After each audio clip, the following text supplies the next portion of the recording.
Զորավար Սեպով պատմաքաղաքական վերլուծական կենտրոնում շարունակում ենք մեր քննարկումների շարքը։ Բարև ձեզ։ Պարոն Ներսիսյան, այսօրվա մեր հանդիպումը ցանկանում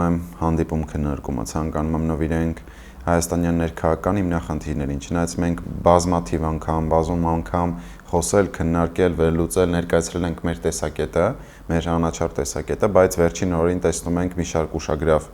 հարցազրույցներ, անդրադարձներ, որոնք կապվում են Հայաստանի երկրորդ նախագահի, Հայաստանի երրորդ նախագահների հետ եւ այս համատեքստում մի շարք հետաքրքիր բաներ կա քննարկելու։ Եթե խոսենք օրերս Հայաստանի երկրորդ նախագահ Ռոբերտ Քոչարյանի ծավալուն, հարցազրույցին, այնտեղ մի քանի հետաքրքիր դեպքեր կան, որոնցից մեկը վերաբերում էր մասնավորապես այն ճակերտավոր ասած կրակահերթին, որը նա արձակեց դեպի երրորդ նախագահ Սերժ Սարգսյանը։ Հիմնական մեսիջը կամ հղումը այն էր, որ եթե նա հետագայում հասկանար, որ Սերժ Սարգսյանը իրեն լոյալ չի լինելու, ապա 2008 թվականին իրեն որպես իրավահաջորդ չէր դիտարկի Հայաստանի Հանրապետության նախագահի պաշտոնում։ Ինչ տեսակետ ունենք այս մասով։ Նախ ես ասեմ անկեղծորեն, որ հիմա արդեն բավական ժամանակ իհարկե կլինի Քոչարյանի մամլո ասուլիսներում միատել էս վերջերս տվեց արտահայտած տեսակետները արտաքին քաղաքականության առումով, քաղաքական նպատակադրումների առումով դրանք հնացած են, նոր բան չեն ասում։ Ըստ էության, եթե անկողմնակալ լինենք, պետք է ընդունենք, որ դրանք նա ասում է գրեթե նույն բանը, ինչ որ անում են ներկայիս իշխանությունները։ Հիմա ասենք օրինակ նայեք, տեսեք, անդադար Ռուսաստանի պահով չէ, որ ասենք մենք Ռուսաստանի հետ պետք է մեր քաղաքական ապագան կապենք, Եվրոմիությանը քննադատել եւ այլն, երբ որ նրան ասենք այդ հարցազրույցի ժամանակ արդեն Փաստինֆոյի լրագրողը հարց տվեց, թե լավ դուք եթե քննադատում եք, դուք ինչ եք ուզում, նա դոփում էր տեղում, այսինքն Ռուսաստանի հետ այսպես պետք է լինենք Ռուսաստանի, իսկ լավ ինչպես լինես, ինչ ուղի պետք է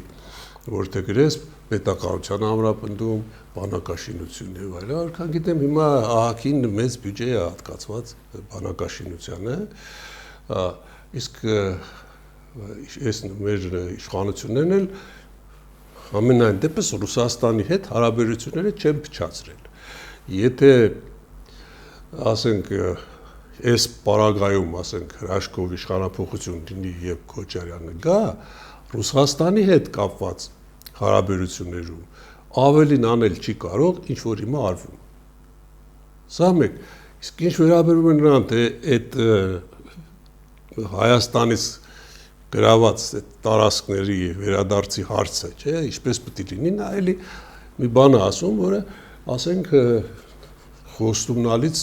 չի, որ կարող է այդ հարցը լուծվել, այսինքն նա չի դնում պատերազմով այդ վերադարձնելու հարց, դնում է ուրեմն բանակի ուժեղացմամբ, չգիտեմ ինչ ձևով հարցեր, Ռուսաստանի հետ կապված նաև Ռուսաստանը կոժանդակ է, Ռուսաստանը բնականաբար երբեք այդպիսի բան չի անի, ստիպելով Ադրբեջանին, որ դուրս գա այդ գրաված տարածքներից։ Նույնը վերաբերում է Արցախի մասով իր խոսած բաներին, իր ասած բաներին, որոնց ես չեմ ուզում անդրադառնալ։ Հիմա սա ինչի է շեշտեցի, որ նորություն չկա արտաքին քաղաքականության առումով։ Եթե արտաքին քաղաքականության առումով որևէ նոր բան չի բերում, այլընտրանքային նոր խելոք բան, որ մարդիկ ընդունեն, ասեն, տեսեք, նա ճիշտ ասեց, թեպետ նրա հանդեպ հավատը զրոյական է գրեթե, մի փոքրիկ զանգված միգուցե կա, էլի որ աշխատում են նրա համար, այդ լրատվամիջոցները, որոնք կամ ինքնաֆինանսավորում կամ իր մոտիկները, դրանից դուրս նա չունի այդ հեղինակությունը, էլի, այսինքն հայ քաղաքական դաշտը ամուլ է, այսինքն չի տալիս այն քաղաքական միտքը, որը ուրեմն կարող է լուրջ այլընտրանք լինել եւ վարխոցելի իշխանությունների կներեք քաղաքական ծրագրերի հետ կապված։ Հիմա եթե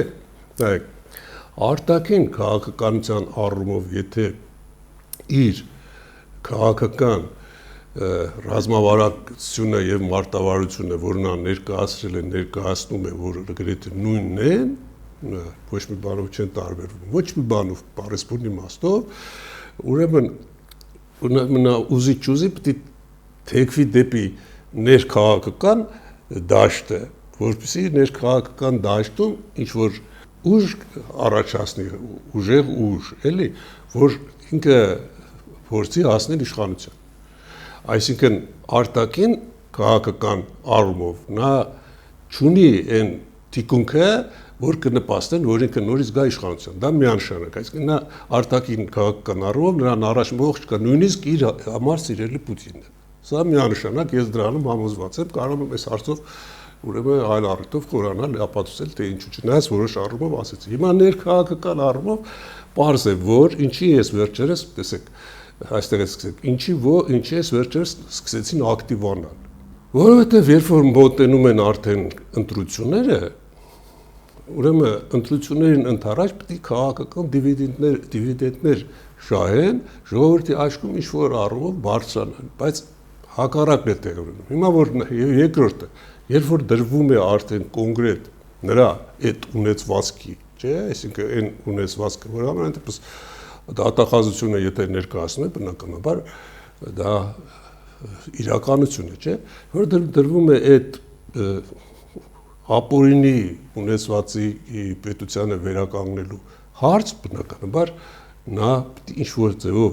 փորձի հասնել իշխանափոխության, որովհետև իշխանափոխությունն է միակ հիմքը, որը միակ, այո, շատ ճիշտ ասացիք, պահելու այն ինչ որ ինքը ունի, հակառակ դեպքում հաստատ կխրեն, էլ կարող բանտել տանեն։ Հիմա այս ընդհանուր ֆոնի վրա նա փորձի գործընկեր որոնել եւ ուզի ուր պետք է գնա դեպի այն ուժը, որը ըստ իս ավելի ուժեղ է իր համեմատությամբ։ Այսինքն հիմա ոնց գցում բռնում ես, դաշնակցությունը մեր մայր կուսակցությունն է, ես ցավով պետք է մատնանշեմ, որ շատ սխալների հետևանքով հիմա համատարած այդ կուսակցությանը վարկաբեկում են, բայց համենայն դեպս դաշնակցությունը ընկած է նրա քաղաքական առումով նա այդ հարգանքը չունի։ Այսինքն խորհրդային շրջանում հենց դաշնակցության մասին գաղտնի երկեր էին երկում հերոսներին եւ այլն, հիմա այդ բանը համարյա չկա։ Ինչի համար հատուկ մարդիկ աշխատել են այդ առումով։ Հիմա դաշնակցության վրա հենվելով Քոչարյանը չի կարող ապահովել այն ձայները, որ իրեն կարող են բերել խորհրդարան, որովհետև ինքը չունի քաղաքական կուսակցություն, որ հենվի, իր հետևից գնում է դաշնակցությունը եւ կարող է ինչ-որ ուժեր, չէ, որոնց մասին քիչ առաջ ասեցի։ Հիմա իսկ Սերժ Սարգսյանը, ասենք, չի ուզենա միավորվի Ռոբերտ Քոչարյանին, որովհետև այստեղ կա այն գործոնը, որ Սերժ Սարգսյանի համար Քոչարյանի նախագահ դառնալը այնքան էլ նպաստավոր չի։ Սոսկ միջանձնային խնդիրներով պայմանավորված։ Այսինքն, եթե Սերժ Սարգսյանը ինքը միանա Ռոբերտ Քոչարյանին, որը կարծեմ այդ հարցազրույցի ժամանակ ասեց, որ կոալիցիա հնարավոր չի լինել ու Սերժ Սարգսյանն էլ մեղադրեց։ Եթե նա միանա Քոչարյանին, ինքը հայտարարեց նախապես, հայտարարել է, որ ինքը չի դնելու, այլևս չունի հավակնություն դառնալու երկրի ղեկավար։ Ուրեմն ինքը պետք է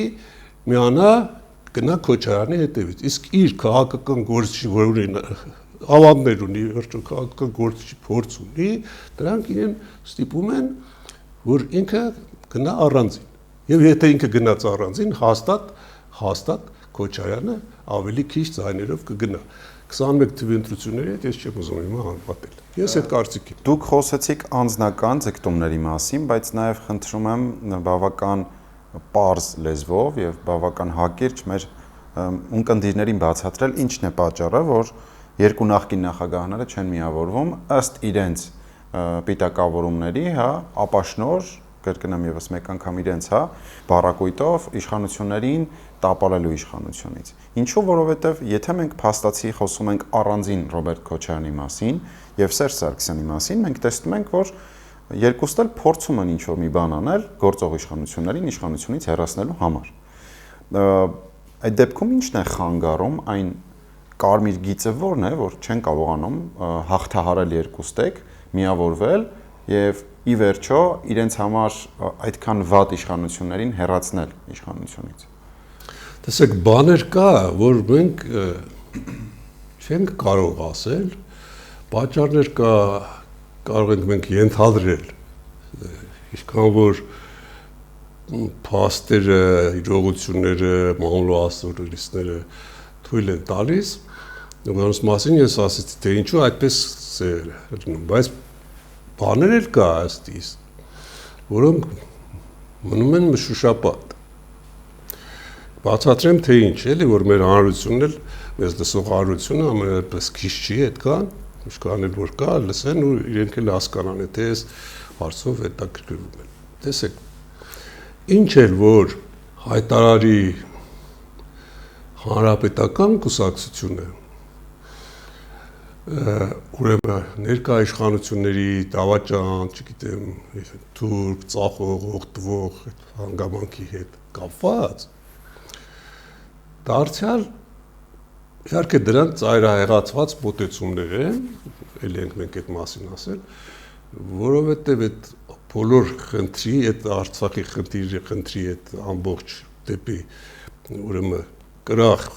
գնալու դեպի ուրեմն անկում գնալու ուրեմն պատճառները մենք բազմիցս ասել ենք, չէ՞, գտնենք շղթայական։ Հիմա Սերժ Սարգսյանը այ 3 Քոչարյան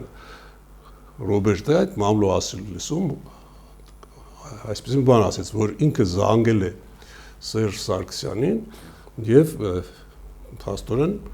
առաջարկ արել, հարցրել է, որ Փաշինյանը այսպես չէ, դուրս է գալիս արդեն ինչ պիտի անես, Սերժ Սարգսյանը ասել է, որ իր կոնտրոլի տակ է, չէ՞։ Հիմա Սերժ Սարգսյանն էլ այդքան միամիտ գործիչ չէր։ Էլի փաստեր կա, էլի բաներ եմ ես տեսել։ Հենց իր ասածներով, Սերժ Սարգսյանի ասածներով մի անգամ իր ասածներով դատել, մի անգամ էլ նա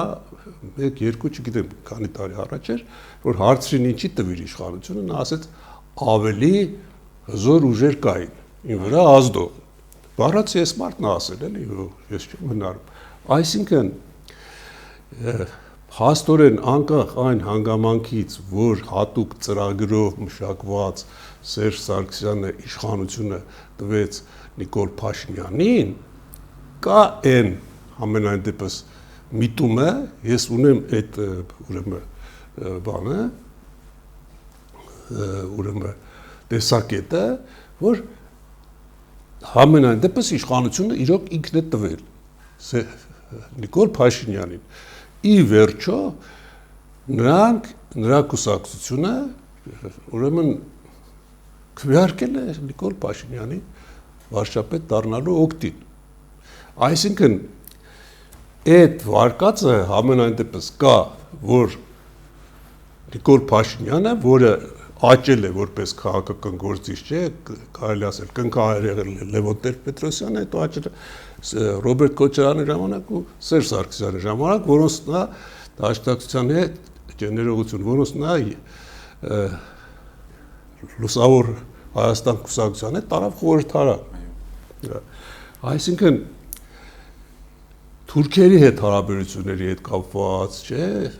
եւ Արցախի հետ հարաբերությունների հետ կապված եւ այլ, ամենայն դեպս Սերժ Սարգսյանը ինչ է արել։ Սերժ Սարգսյանը արել է, փորձել է արել այն, ինչ որ եղավ, այսինքն պիտի տա, փողզիջումով տա, հետո ընես ստացվեց, որ առհասարակ Արցախը գնաց պատերազմով, չէ։ Ռոբերտ Քոչարյանի պարագան մի քիչ ուրիշ է, այսինքն Սերժ Սարգսյանը, եթե արտակուստ արտահայտվում է, խոսում է այս իշխանությունների, ամենայն դեպս ինքը եւ իր արբայակները դեմ, եւ այստեղ ինչ որ տեղ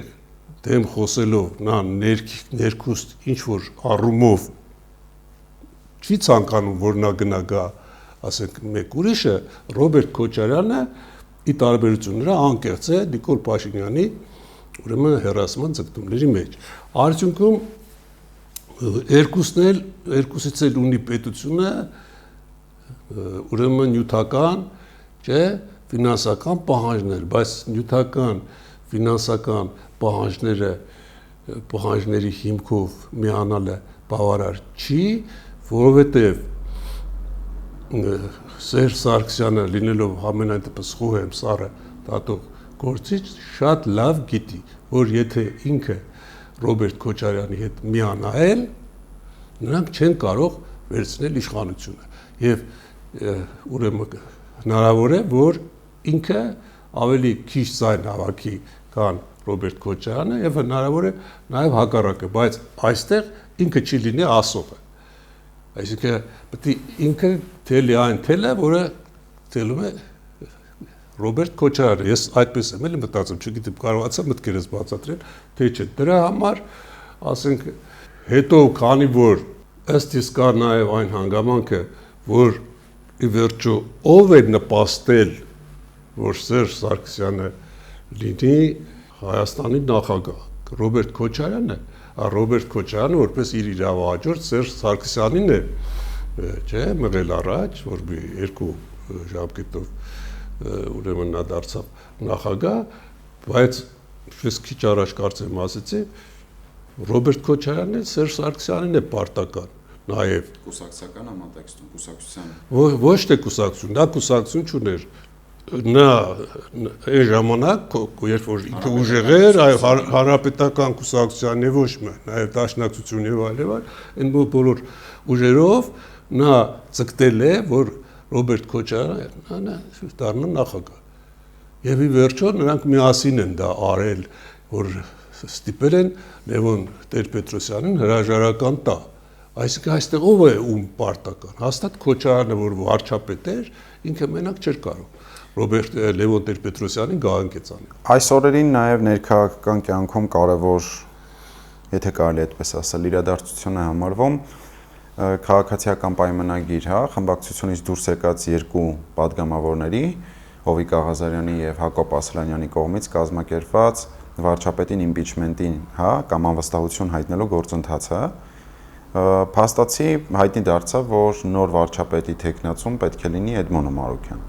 Կխնդրեմ, ես մի փոքր կանխավարկած ունեմ այս մասով ներկայացնեմ, կխնդրեմ դրան անդրադառնաք, մոտավորապես հետեւյալ պատկերն ենք ունենալու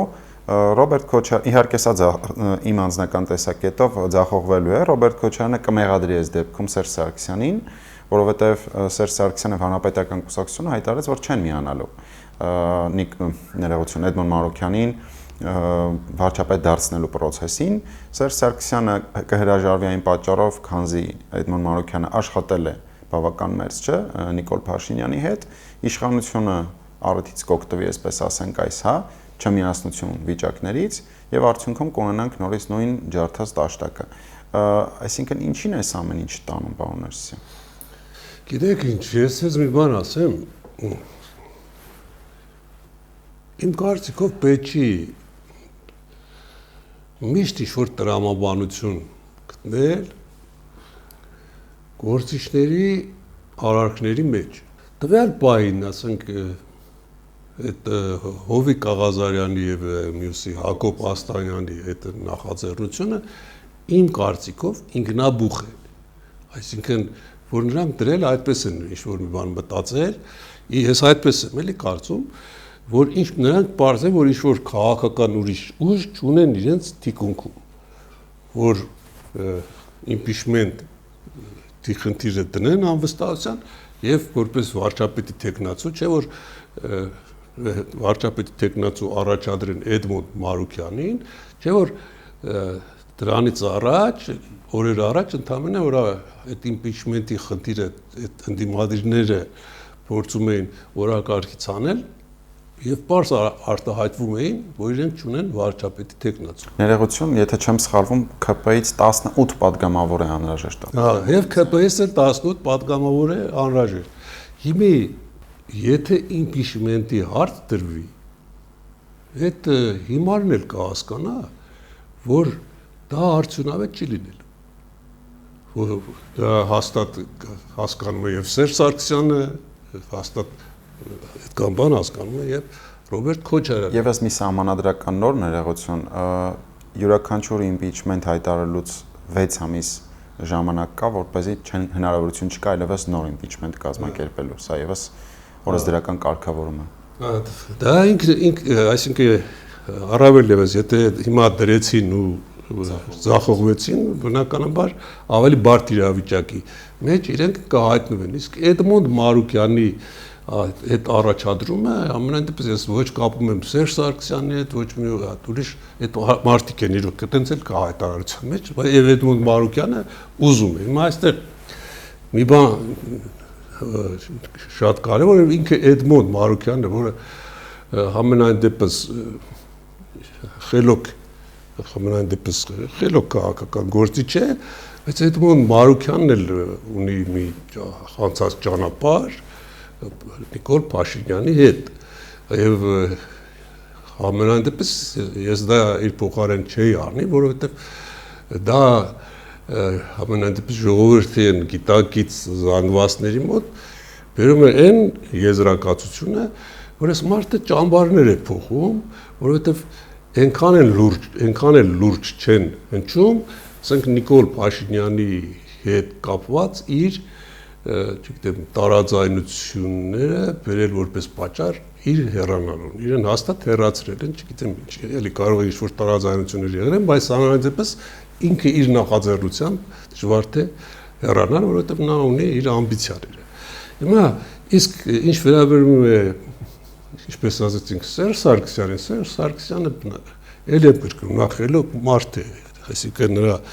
նա շատ լավ գիտի այդ մանավանդ քաղաքական ինտրիգաների, շատ լավ մասնագետ է, նույնը Ռոբերտ Քոչարյանը, նրանք գիտեն, որ ինչ էլ որ լինի, դնեն, չի լինելու այդ իմպիչմենտը, նրանք Նիկոլ Փաշինյանին անվստահություն հայտնելու համար չեն կարող հավաքել իշխող ձայները, քաղաքացիական պայմանագիր կուսակցությունը եկեք խոստովանենք, որ հիմա ամենաուժեղն է։ Եվ խորհրդանում եւ առհասարակ, որովհետեւ ի վերջո, ես տեսեք, մի ուրիշ բան էլի, ասենք, երբ որ մենք նայում ենք այդ խորհրդանական, այսպես ասած, մենամարտերը, բառից բուն իմաստով մենամարտերը, ի վերջո, եթե օբյեկտիվ դատենք, համենայնդեպս դրանցից միշտ ավելի շատ հաղթող է դուրս գալիս իշխող քաղաքական ուժը, միշտ հաղթող է դուրս գալիս ցանկացած հարցում։ Մի անդադ բերել նույն Ղարաբաղի խնդիր, սանել, վերջը մարդ է, հայտակ ընկնում է էմոցիաների մեջ, բաներ են ասում, բայց նույն օրակարգը բերել, նույն բաները ասել, նա եւ իրենց դրսի արբանյակները, չէ, որ վերջը ինչ են անդադ ասում։ Նրանք փորձում են երկրորդական բաների վրա հեղինակություն հավաքել։ Ասենք Նիկոլ Փաշինյանը գնաց Ալբանիա, Ալիևի հրավիրեց սուրճ խմելու։ Մարդը նստած, նրա նստելու ձևը սա է, այսպես նստած։ Տեսեք, նա խեղճացած էր նստած Ալիևի հետ։ Չնայած այդպես փոքրիկ բաները, խելոք այդպես բաների վրա փորձեր ինչ-որ ձայներ հավաքել, ինչ-որ համակրանք, կամ ասենք գնաց Մոսկվա, եթե այս մարդը չգնար, անկախ իր հանդեպ մեր քաղաքական վերաբերմունքից էլի ճիշտ, դες մարդը չգնար, կասեն չգնաց, հիմա այս մարդը գնաց, ասում են, ընդեղ բանի պետք չէր, իրեն ոչ մեկը իր վրա ուշադրություն չէր դարձնում, բայց բոլորին էլ նույն ձևի ընդունում են, բոլորը նույն ձևի, կամ ասենք գլխարկն, եղբայր գլխարկն է որոշ, կամ ասենք Չինաստանի օրինակ են բերում, որ հասկանալու լինի, ասենք Չինաստանի նախագահ Սի Ցզինպինը մի բարևում է, բանը, որ ժապավեն այդ այսինքն տեսայերից այդ բանը վերջանում է, որ բարևում Նիկոլ Փաշինյանին չբարևեց։ Ճիշտ խոսենք, էլի, ասենք, եթե նա Նիկոլ Փաշինյանին, որը Լուկաշենկոյի կողքը նստած է, չբարևեց, որը ինքը չունի այդ քաղաքական կուլտուրան, թեկուզ անծանոթ է, չէ, որ ասում են Նիկոլ Փաշինյանը։ Հիմա դա չի գումում Ցզինպինի մասին, չի կարելի ասել, կամ ասենք Գենդարյանը չբարևեց, չէ, ասենք դրանք 100-րդական հարցեր են, որ ընդդիմադիրները վերցնում ու բան են անում։ Բերում են քաղաքական տեսադաշտ, թե տեսեք, սես բան, խեղճ էր, էս էր, հետո գնա, ինչի մեր բանը չտարավ։ Ասենք, ինչի չտարավ մեր զորամիավորումներից ինչ-որ մի բան, որ այնտեղ մասնակցի, ինչ-որ այդ շքերթին, չէ։ Հիմա տարավ, չտարավ, կարևորը դա չի, կարևորն է, որ նա մասնակցեց, Դա էլ մեր պատերազմն է եղել նաև որպես խորհրդային ժողովրդի մասնակցություն։ Հիմա ուզում եմ ասել, ընդդիմադիրները միշտ մի բան գտնում են, որպեսզի դրանով, ասենք, քաղաքական դիվիդենտներ հավաքեն, բայց դրանք մանրուքներ են։ Այսինքն հիմա այս պարագայում փաստորեն երբ որ ես փորձում եմ վերլուծել ընդհանուր, իսկ ամեն օր մեր բանուգործը դա է, ընդհանուր ներքաղաքական իրավիճակը, ոնց որ այստեղ գալիս է այսպես մի բան, չէ, Հայաստանը գնում է դեպի ուրեմն դանդաղ քայլերով գնում է ինչ-որ հաջողությունների, քաղաքական հաջողություններ, Հիկմետ Հաջիևը երեք ինչ հայտարարեց, որ դե ֆակտո տարածաշրջանում խաղաղ է։ Իրոք դե ֆակտո տարածաշրջանում խաղաղ է, չէ։ Հիմա այստեղ մնում է Ղարաբաղի խնդիրը, Արցախի խնդիրը, հիմա Արցախի խնդիրը լրիվ այլ հարթության վրա մենք քննարկել ենք, թողնենք Արցախի խնդիրը, գոյություն ունի Հայաստանի Հանրապետություն, Արցախը երբեք ոչ մեկը չի ճանաչել Հայաստանի մաս, աշխարհը Արցախը ճանաչել է Ադրբեջանի մաս, չէ։ Հիմա նույն բանը անընդհատ ասել, այնքան ասեցին, ժողովրդին ատելությամբ լցրեցին արցախցիների հանդեպ, երբ որ մենք մի ժողովուրդ ենք, չէ։ Հիմա այդ բոլորը արդեն իրենց սպառել են։ Օրինակ էլի վերադառնանք, չէ, Քոչարյանի ասուլիսին, որ ինքը ասում է, ռուսները մեր բարեկամներն են, թուրքերը գենետիկորեն մենք նրանց հետ չենք կարող, անհամատեղելի են, չէ։ Այսինքն բարեք քաղաքական գործիչը 10 տարի է պետության նախագահի ղեկը ստանձնած անձնավորությունը, ինչպես պետք է իրեն թույլ տա, ասել մեր բարեկամներ են։ Այսինքն քաղաքականության մեջ ինչ է նշանակում բարեկամ։ Ինչ է նշանակում բարեկամ քաղաքականության մեջ։ Ռուսները մեր հետ եթե լավ հարաբերություններ ունեն, մեզանից ավելի շատ լավ հարաբերություններ ունեն ադրբեջանցիների հետ։ Այլ հարց է, որ ասենք ինչ-որ տեղ իշխանությունների մենք այդ մասը խոսել ենք, քննադատել ենք, արևմուտքը դեպի թեքվելու, մանավանդ այդ սեպտեմբերյան իրադարձություններից հետո, չէ, դեպի արևմուտքը թեքվելու ու ասենք հակառուսական, չէ, այդ կեցվածքի ավելի կոպիտ դարձնելու այդ խնդիրը մեզ դրական ոչ մի բան չբերեց, բայց եթե ռուսները իրենք ուզենան այստեղ մի բան անել, նույնը նաև էլի հիշեք, էլի ինչքան ասում եմ, նոր հիշում եմ, ասենք միութենական պետության պարագայում, չէ, ասենք Քոչարյանը մտածել եւ երեք ինչ էր ասում էր, որ ես չեմ միութենական պետության մաս կազմելու մասին խոսել, եթե Այսպես էր 10 տարի նախագահ եմ եղել, այդ ժամանակ կմտնեի միութենական պետություն, բայց շատ ներողություն, այդ ժամանակ Ռուսաստանի արտաքին քաղաքականությունը լրիվ ուրիշ ուղղությամբ էր գնում։ Եվ հետո ինքը տալիս էր, գույք պարտքի դիմացով,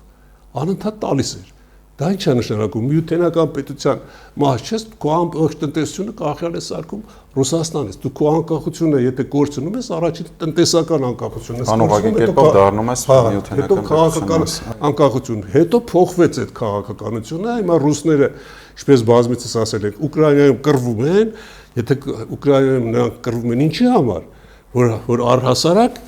նրանք այն տարածքների վրա, որոնք խորհրդային շրջանում, ինչպես ասված չէ, Պուտինը Հիմա այդ տարածքների վրա իրենց քաղաքական ազդեցությունը ուժեղ պահեն, Ուկրաինայից հետո դառնան այս կողմ, գնան Միջին Ասիա, չգիտեմ որտեղ, հիմա դու ինչ էլ ուզես, չուզես, ինչ էլ ասես ռուսներին, հիմա Նիկոլ Փաշինյանը հիմա հայտարարի գնա, կա Սերժ Սարգսյանը, թե